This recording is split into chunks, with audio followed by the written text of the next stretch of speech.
Saudações, senhoras e senhores. Voltamos com a quarta edição da primeira temporada do programa Livros ao Vivo.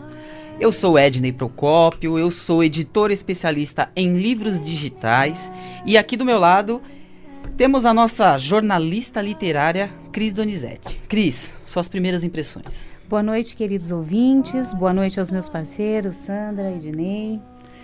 Muito bem, e logo aqui à minha frente a nossa amiga, que é tradutora, escritora, Sandra Chamas. Boa noite, Ednei, boa noite, Cris, boa noite, ouvintes da Rádio Mundial, do programa Livros ao Vivo. Muito bem. Hoje é quarta-feira, dia 28 de outubro de 2015, e em São Paulo são 9h32, horário de verão. Nós estamos transmitindo o programa Livros ao Vivo diretamente dos estúdios da Rádio Mundial, AM 660 e FM 95.7. Lembrando que o programa Livros ao Vivo é um oferecimento RenovaGraph. RenovaGraph imprime o seu livro com qualidade. Basta você acessar renovagraph.com.br, dizer que ouviu o nosso programa e você vai ter um desconto na impressão do seu livro. E o programa Livros ao Vivo é um oferecimento Ubic, a melhor plataforma de cadastros de livros no Brasil. Para conhecer o Ubic, acesse ubic.com.br. Cris, vamos aos destaques dessa nossa edição? Vamos lá. Clássico O Pequeno Príncipe ganha exposição de edições raras no Mosteiro de São Paulo. O bibliotecário do Mosteiro de São Bento, o monge Dom João Batista, olhou para o acervo quatrocentão e notou mais de 50 edições do clássico de Antoine de Saint-Exupéry e algumas delas bastante raras. E assim nasceu a exposição O Pequeno Príncipe Descobre o Mosteiro, que está de segunda a sexta-feira, das 14 às 17 horas, na Biblioteca da Abadia Beneditina. Segundo o Estadão, para a montagem da exposição, Dom João reuniu todos os exemplares disponíveis na Biblioteca da Abadia, tanto na ala restrita aos religiosos, como na seção que atende aos estudantes do Colégio de São Bento. São mais de 50 edições diferentes, enumera João Batista, e entre elas a primeira edição francesa de 46 e a primeira suíça. A coleção do Mosteiro não tem a primeira edição das brasileiras, mas conta com uma bem antiga dos anos 50. Muito bem, eu acho que a exposição deveria se chamar O Mosteiro Descobre o Pequeno Príncipe. Né? Muito Verdade. bom, seria uma boa ideia. E olha, para quem está fora da cidade, o Mosteiro de São Bento fica no Largo de São Bento, sem número, aqui no centro de São Paulo. A entrada é gratuita e tem a estação de metrô, a Estação São Bento, que é uma estação bastante movimentada, que deixa você bem em frente ao Mosteiro de São Bento. E enquanto isso nas livrarias, há uma profusão de novas edições do Pequeno Príncipe. É que este ano a obra entrou em domínio público. E nos cinemas há uma nova adaptação. Eu acho que ainda está em cartaz. Essa adaptação do Pequeno Príncipe foi dirigida por Mark Osborne. Eu assisti e gostei bastante. Eu sou fã do Pequeno Príncipe, já li umas 40 vezes.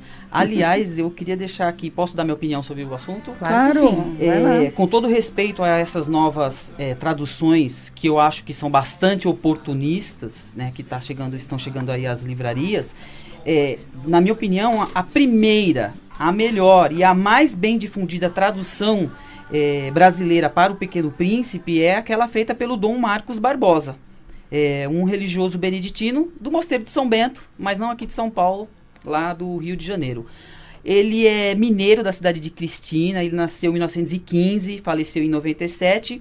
Olha só que legal, o Marcos Barbosa, ele foi membro da Academia Brasileira de Letras, ele foi colunista do Jornal do Brasil e secretário do poeta Alceu de Amoroso Lima. E o Marcos Barbosa deixou mais de 20 títulos fora o Pequeno Príncipe. Olha só, tradutor ainda. Isso, como você. Como você, né? Como eu e monge.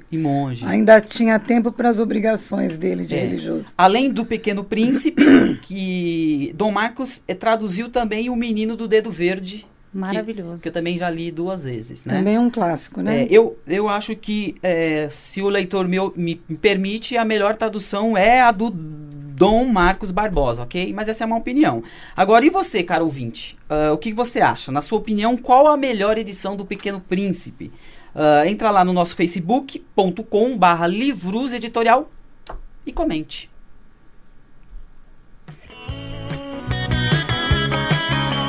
Bom, a Companhia Paulista de Trens Metropolitanos, a CPTM, comemora o 10º aniversário do projeto Livro Livre.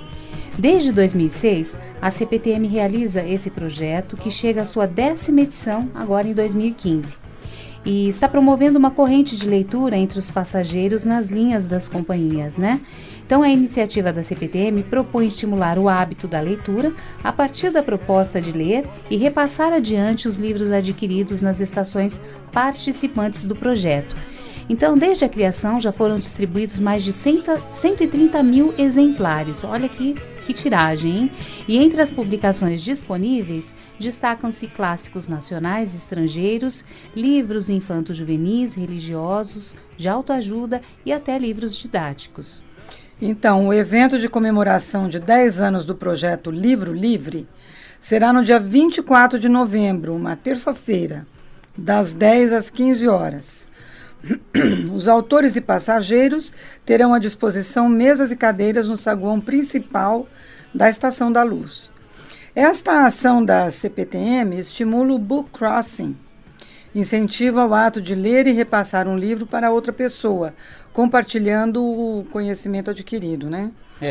Além de contribuir e cedendo espaço para os projetos, a CPTM também fornece livros para distribuição. Esse projeto da CPTM aí, que já distribuiu 130 mil títulos, dá 13 mil por ano. Acho que é uma conta legal. É muito parecido... Mais de 1.000 por mês, né? Mais de 1.000 por mês. É muito parecido com aquele projeto da SP Trans, o Livros na Faixa. Eles distribuem o Livros nas Faixas nos terminais de ônibus da SP Trans. É muito parecido, é muito legal. Uma iniciativa puxa a outra e, de repente, está todo mundo lendo. Verdade. No transporte público, né? É, exatamente. Para quem quiser contribuir com a iniciativa, as doações podem ser feitas durante todo o ano nas estações da CPTM. Então, se você tem um livro aí que você não está lendo, vai lá na estação da CPTM, deixa o livro lá que vai vir alguém, vai pegar e vai fazer o mesmo. Compartilhe o conhecimento. Book Crossing. E falando em eventos literários, eu vou aproveitar a oportunidade. De 1º de novembro a 21 de novembro, ocorrerá a primeira Mostra Literária de Hortolândia. É um evento no qual os autores locais poderão divulgar as suas obras. Então, os autores aí de Vinhedo, Campinas, né, podem participar. E a ideia da mostra é descobrir e revelar novos talentos da cidade de Hortolândia. E nós temos entre eles o escritor Sidney Salazar, que tem 4 obras em exposição. Então, estão todos convidados para a exposição, que vai acontecer no Shopping de Hortolândia, que fica na rua José Camilo de Camargo, número 5, bairro Remanso Campineiro, lá em Hortolândia. Muito bem. Sidney Salazar, acho que a gente devia fazer um perfil com ele, com Sidney Salazar. Perfeito. Conheço as 4 obras dele e ele merece. Para a próxima temporada a gente... nós estamos traçando o perfil de escritores aqui no programa e o último perfil foi do escritor mineiro José Humberto Henriques. Muito bem. Cris, quem está no perfil deste programa, desse aqui? Bom, nessa edição a gente traz a escritora e professora Malu Rizardi. A Malu, inclusive, é destaque lá no evento de comemoração dos 10 anos do projeto Livro Livre.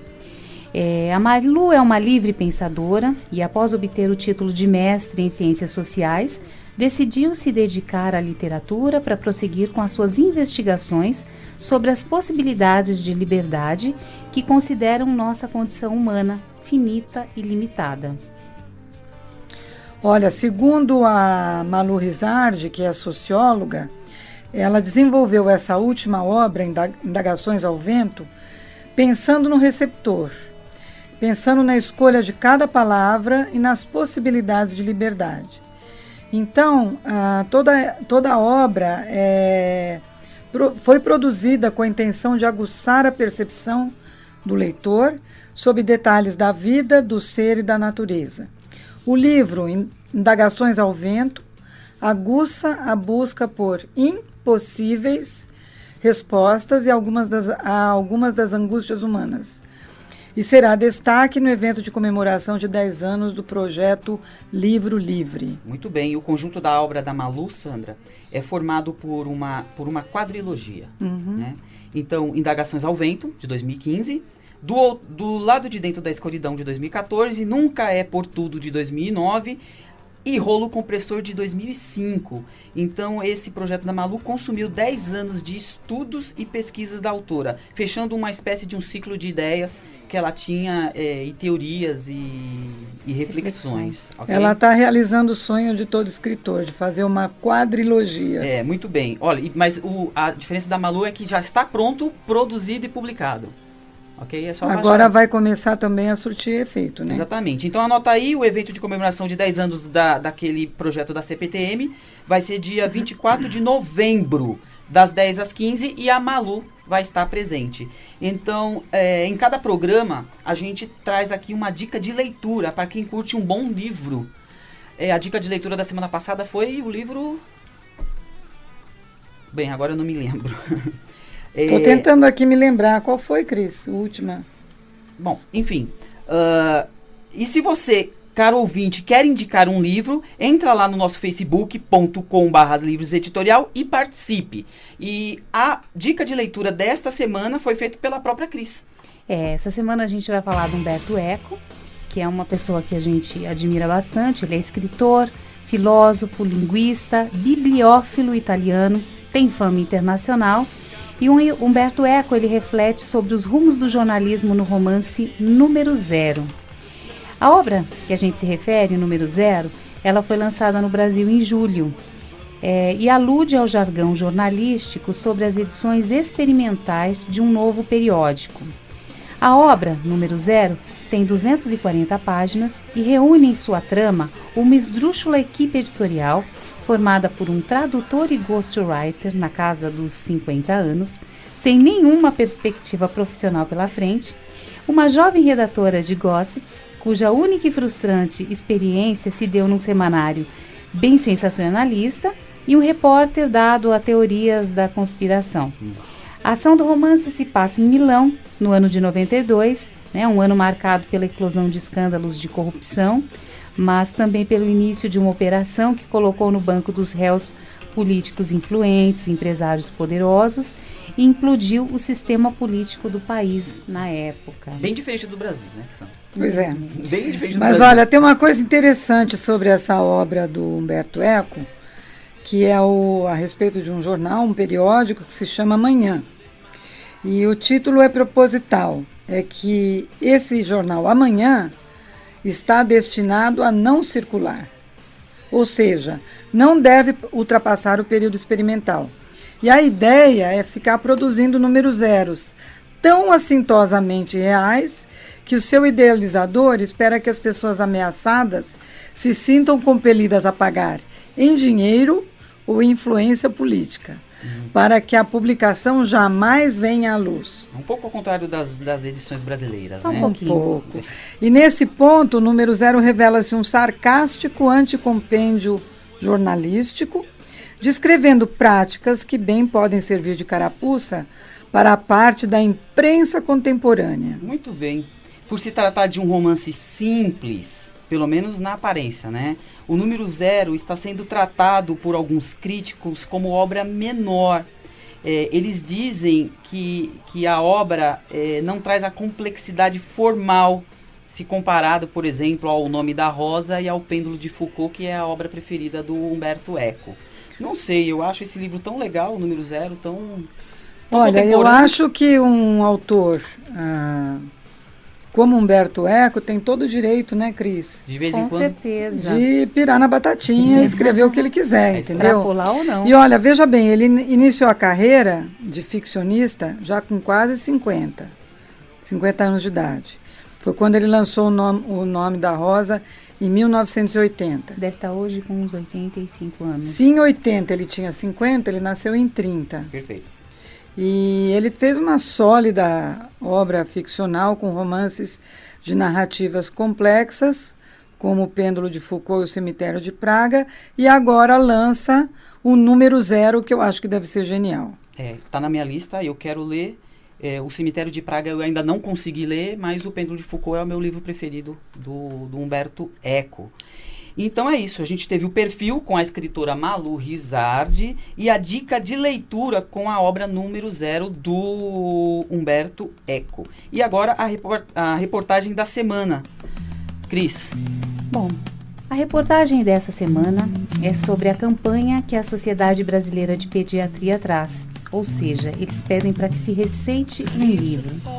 Segundo a Sociedade Brasileira de Pediatria, a leitura de histórias tem importância enorme no desenvolvimento das crianças. E o presidente da associação, o Eduardo da Silva Vaz, afirmou que o cérebro começa a desenvolver dentro do útero e a criança sente. E ela pode não entender as palavras, mas ela sente que alguém está se comunicando com ela. E aquelas conexões neuronais estão todas começando a formar. E se nós tivermos bons estímulos, com certeza nós faremos conexões boas, né? Então, a receita de leitura, cada vez mais cedo, é sugerida pela Sociedade Brasileira de Pediatria. E ela segue a mesma recomendação de 2014 da Academia Americana de Pediatria. E ambas estão cientificamente embasadas em descobertas da neurociência. Caramba, Olha que legal, né? interessante. Você vai no médico e aí ele te receita um livro, é isso mesmo? É isso mesmo. É exatamente o que o nome sugere. E olha, uma recomendação da Sociedade Brasileira de Pediatria é a de que todos os pediatras passem a receitar livros para as crianças. Que legal. Eu acho que a leitura é fundamental. Não tem gente que fala que lê até bula de remédio? Sim. Aí o remédio, o livro virou remédio, É né? verdade.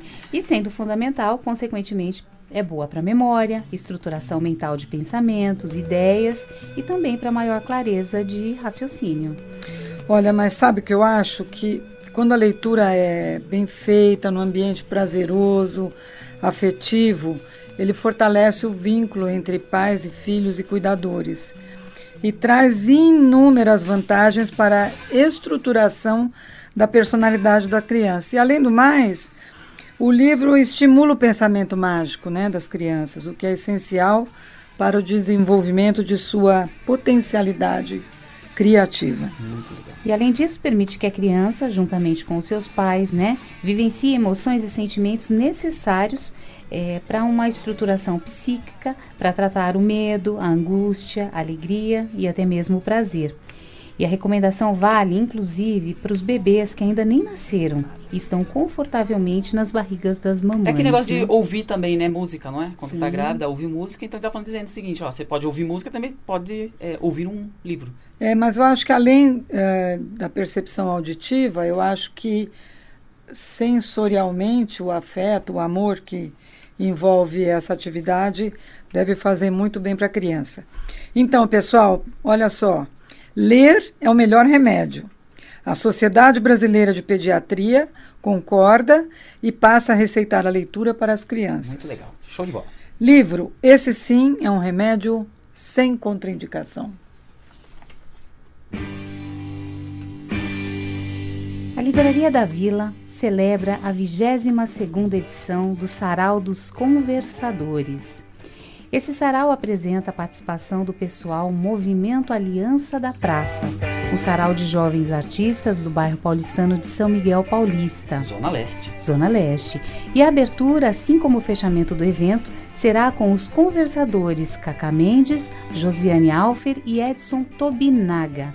Na dança poesia, haverá performance Corpo-Palavra com a bailarina e coreógrafa Débora Furquim.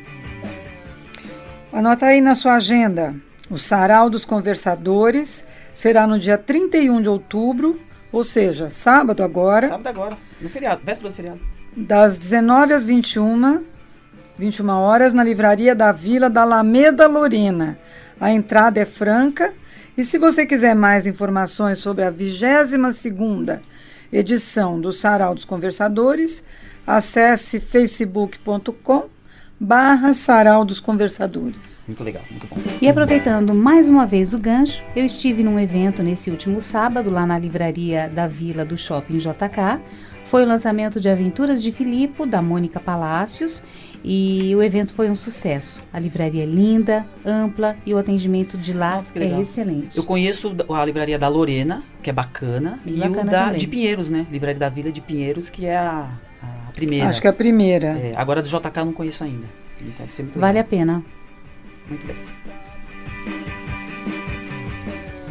Nós temos falado muito aqui no programa Livros ao Vivo de livros que viraram filmes, certo? Sim. Mas tem livros também virando jogo de videogame. Até 2017, o best-seller Pilares da Terra, do escritor britânico Ken Follett, será adaptado para videogame. A ideia partiu de uma produtora de games, juntamente com a editora do escritor Follett, lá na Alemanha. Então, Pilares da Terra, publicado no Brasil pela Rocco, mergulha em um mundo imaginário na pequena cidade fictícia de Kingsbridge.